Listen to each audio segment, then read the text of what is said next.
একজন নারী যখন গর্ভধারণ করে তখন গর্ভাবস্থার প্রথম মাস থেকে শুরু করে নবম মাস পর্যন্তই তার শরীরের কোনো না কোনো অঙ্গ ব্যথা করতে থাকে। অনেক সময় এ ব্যথার ধরন ও তীব্রতা দেখে বুঝে যাওয়া যায় যে গর্ভের বাচ্চাটি ভালো আছে নাকি নেই। আজকের ভিডিওর মাধ্যমে আপনাদেরকে জানাবো গর্ভাবস্থায় কোন অঙ্গের ব্যথা কেমন হওয়া স্বাভাবিক এবং ব্যথা থেকে আপনি কিভাবে বুঝবেন গর্ভের বাচ্চা সুস্থ আছে নাকি অসুস্থ। সব কিছু সম্পর্কে জানতে সম্পূর্ণ ভিডিওটি দেখার অনুরোধ থাকবে। ইউটিউব থেকে আমাদের এই ভিডিওটি দেখে থাকলে অবশ্যই চ্যানেলটি সাবস্ক্রাইব করুন। ফেসবুক থেকে দেখে থাকলে পেজটি ফলো করতে ভুলবেন না। ভিডিওটি ডাউনলোড করে রাখুন, প্রয়োজনে শেয়ার করে দিন সবার মাঝে, যেন সবাই এমন গুরুত্বপূর্ণ তথ্য পেতে পারে। চলুন শুরু করা যাক। সর্বপ্রথমেই বলছি গর্ভাবস্থায় মাথার ব্যথা নিয়ে। গর্ভাবস্থায় প্রাথমিক উপসর্গগুলোর মধ্যে একটি হচ্ছে গর্ভবতী নারীদের মাথা ব্যথার সমস্যা হওয়া। সাধারণত গর্ভধারণ করার পরপরই অনেকেরই মাথা ব্যথার সমস্যা হয় এবং এটিকে গর্ভধারণের একটি লক্ষণও বলা হয়ে থাকে। এছাড়াও পুরো গর্ভাবস্থা জুড়েই কখনো না কখনো আপনি মাথা ব্যথার শিকার হতে পারেন। বিশেষ করে যাদের মাইগ্রেনের সমস্যা হচ্ছে বা আছে আগে থেকে, তাদেরও এমন সমস্যা বেশি পরিমাণে হয়। মাথার দুই সাইডেই ব্যথা বা যে কোনো এক পাশে ব্যথা, মাথার পেছনের অংশের যে কোনো এক পাশে ব্যথা বা দুপাশে ব্যথা হতে পারে। এ ব্যথা থেকে আপনি বুঝতে পারবেন বাচ্চাটি কেমন আছে, কখন স্বাভাবিক কখন অস্বাভাবিক। যদি আপনার মাথা ব্যথা হয়ে থাকে সেক্ষেত্রে আপনি অল্প বিশ্রাম করুন এবং দেখুন যে মাথা ব্যথা ভালো হচ্ছে কি না। যদি আপনার ডিহাইড্রেশন হয়ে থাকে বা কম পরিমাণে জল পান করে থাকেন, সে থেকেও কিন্তু মাথা ব্যথা হতে পারে। হালকা পরিমাণে মাথা ব্যথা গর্ভাবস্থায় খুবই স্বাভাবিক। প্রোজেস্টেরন হরমোন বাড়ার কারণে, এস্ট্রোজেন ও এইচসিজি হরমোনের কারণে এমন মাথা ব্যথা হতেই পারে। তাই অল্প পরিমাণে মাথা ব্যথা থাকলে কোনো ওষুধ খাবেন না, জল পান করুন, রেস্ট করুন, ভালো হয়ে যাবে। কেউ কেউ যদি মনে করে থাকেন মাথা ব্যথা হলে চা পান করলে মাথা ব্যথা ভালো হয়ে যায়, তারা এই কাজটি করতে যাবেন না, কারণ এটি খুবই বদ অভ্যাস। তবে আপনার যদি এটি অভ্যাস হয়ে থাকে যে মাথা ব্যথা হবেই চা না খেলে, সেক্ষেত্রে আপনি 1 কাপ খেয়ে দেখতে পারেন যে ব্যথা কমে কিনা। তারপরেও ব্যথা না কমলে ডক্টরের পরামর্শ নিয়ে মেডিসিন খেতে পারেন। তবে নিজে জেনে বুঝে কোনো প্রকারের ব্যথা মেডিসিন খাবেন না। কিন্তু যদি আপনার প্রচুর মাথা ব্যথা হয়, কোনোভাবেই এটি ভালো না হয়, সাথে আপনার মাথা চক্কর দেয়, সব কিছু ঝাপসা হয়ে যাওয়ার মতো অনুভব হয়, মাথা ঘুরে পড়ে যান, এটি খুবই খারাপ লক্ষণ। অনেক সময় একলামশিয়ার কারণে বা গর্ভাবস্থায় অতিরিক্ত দুর্বলতার কারণে মায়ের এমন সমস্যা দেখা দিতে পারে। প্রত্যেকটি মায়েরই সচেতন হওয়া উচিত এবং এ ব্যাপারে জরুরি ব্যবস্থা গ্রহণ করা উচিত। দ্বিতীয় শারীরিক অসুবিধার নাম হচ্ছে কোমর ব্যথা। প্রায় 70 থেকে 80% নারী তাদের গর্ভাবস্থায় কোমর ব্যথার শিকার হয়ে থাকেন। প্রাথমিক পর্যায়েও কোমর ব্যথা হতে পারে, আবার পুরো গর্ভাবস্থা জুড়েই কোমর ব্যথা হয়ে থাকে। সাধারণত আপনার ওজন বৃদ্ধির কারণে বা পেটের মাংসপেশিগুলো, লিগামেন্টগুলো একটু শিথিল ও ঢিলা হয়ে যাওয়ার কারণে কোমরে ব্যথা হতে দেখা যায়। আপনার এমন ধরনের কোমর ব্যথা হওয়া খুবই স্বাভাবিক। বারবার আমরা সাবধান করে দিচ্ছি, যে কোনো ব্যথার ক্ষেত্রে আপনি নিজে জেনে বুঝে কোনো ব্যথার মেডিসিন সেবন করতে পারবেন না। সমস্যা হলে আগে ডক্টরকে জানান, সেক্ষেত্রে ডক্টর যে মেডিসিন দেবে সেটি গ্রহণ করবেন। স্বাভাবিকভাবে কোমর ব্যথা এমনি পুরো গর্ভাবস্থা জুড়েই থাকবে। হাই হিল পরবেন না, অতিরিক্ত দাঁড়িয়ে থাকবেন না বা বসে থাকবেন না।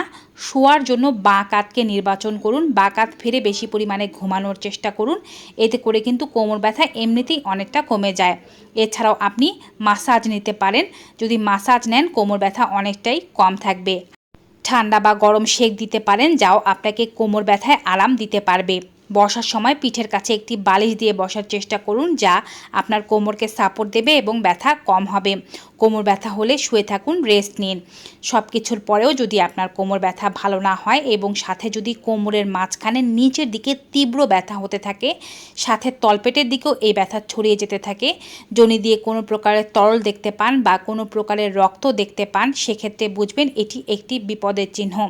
অনেক সময় সময়ের আগে প্রসব হওয়ার ক্ষেত্রে কোমরে ব্যথা উঠতে শুরু করে, তারপরে তলপেটে ব্যথা হয়, এরপরে থাইয়ের দিকে ব্যথা হয়, হালকা পরিমাণে বা ভারী পরিমাণে রক্তস্রাব যায়। অনেকের ক্ষেত্রে জল ভাঙার মতো সমস্যা দেখা যায় এবং দেখা যায় যে প্রিমেচুয়ার বেবি ডেলিভারি হয়ে যাচ্ছে। তারা কিন্তু এই সমস্ত লক্ষণগুলো দেখলে সতর্ক হবেন এবং যত দ্রুত সম্ভব ডক্টরের পরামর্শ নেবেন। গর্ভাবস্থার তৃতীয় ব্যথা হতে পারে পেটে। সাধারণত গর্ভবতী হলে পেটে ব্যথা হওয়ার মাধ্যমেই এটি জানান দেওয়া হয়ে থাকে যে আপনি গর্ভবতী। এক্ষেত্রে কিন্তু কখনোই উপরের পেটে ব্যথা হয় না। উপরের পেটে ব্যথা সাধারণত গ্যাস্ট্রিক অ্যাসিডিটির কারণে হয়ে থাকে। গর্ভবতী হলে এই ব্যথা সম্পূর্ণই সংযুক্ত থাকে তলপেটের সাথে। তলপেটের ডানে অথবা বামে হালকা খিঁচ ধরার মতো ব্যথা হতে পারে অথবা সূচ ফোটানোর মতো ব্যথা হতে পারে গর্ভাবস্থার প্রাথমিক পর্যায়ে। সময় বাড়ার সাথে সাথে আপনার পেট যত বাড়তে থাকবে, ওজন যত বাড়তে থাকবে, ততই পেটের মধ্যে ব্যথা বাড়তে পারে। কোনো আঘাত ছাড়াই যদি আপনার তলপেটে হালকা থেকে মাঝারি ব্যথা হয় তবে চিন্তা করার কোনো কিছু নেই। গর্ভাবস্থার শেষের দিকে এ ব্যথার পরিমাণ আরও বেশি বেড়ে যেতে পারে, কারণ এখন যেহেতু লেবার ওঠার সময় হয়ে আসছে, ফলস লেবার পেইন আসতে পারে। এক্ষেত্রে আপনি দেখবেন যে পেটের নিম্নাংশ মাঝে মাঝে শক্ত হয়ে যাচ্ছে, আবার ছেড়ে দিচ্ছে। স্বাভাবিকভাবে এই লক্ষণগুলোকে ধরা হয়ে থাকে যতক্ষণ পর্যন্ত না এ ব্যথার তীব্রতা বেড়ে যায়। যদি এমন ব্যথা হয় যে আপনি ব্যথা সহ্যই করতে পারছেন না, আরাম করছেন, রেস্ট করছেন, জলপান করছেন, তারপরও ব্যথা ভালো হচ্ছে না, এবং ব্যথার সাথে পিঠেও ব্যথা আছে, থাইগুলোতেও ব্যথা আছে, রক্তস্রাব হচ্ছে কিংবা জল ভেঙে যাচ্ছে, পেট বারবার শক্ত হচ্ছে, এমনকি দিনে 10 বারের অতিরিক্ত পেট শক্ত হচ্ছে ও ছেড়ে দিচ্ছে, এগুলো মারাত্মক লক্ষণ। এর অর্থ হচ্ছে পেটের ভেতরে আপনার বাচ্চা ভালো নেই।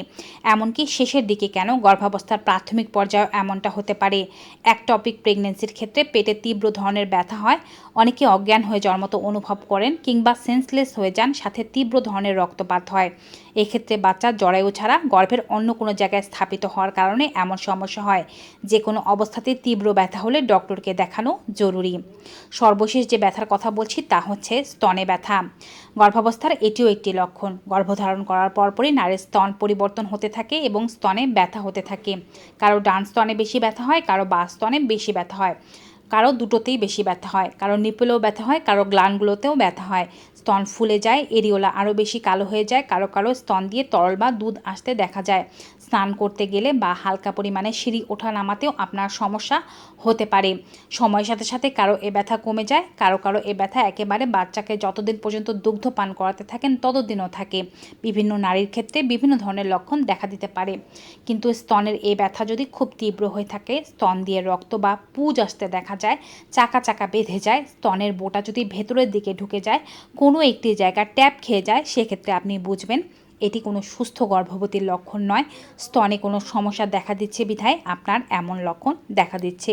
সেক্ষেত্রে ডক্টরকে বিষয়টি জানানো খুবই আবশ্যক। তো ভিউয়ার্স, এভাবেই ব্যথার মাধ্যমে আপনি বুঝে যেতে পারবেন আপনার গর্ভের বাচ্চা সুস্থ আছে নাকি অসুস্থ, নাকি কোনো সমস্যা আপনার শরীরে বিরাজমান। ভিডিওটি ভালো লেগে থাকলে অবশ্যই বেশি বেশি সকলের সাথে শেয়ার করে দিন, যেন সবাই এমন উপকারী তথ্যগুলো পেতে পারে। আজকের মতো এখানেই বিদায় নিব। আগামীকাল নতুন কোনো টপিকে নতুন কোনো ভিডিও নিয়ে আপনাদের সামনে হাজির হয়ে যাব। Till then, good bye and take care.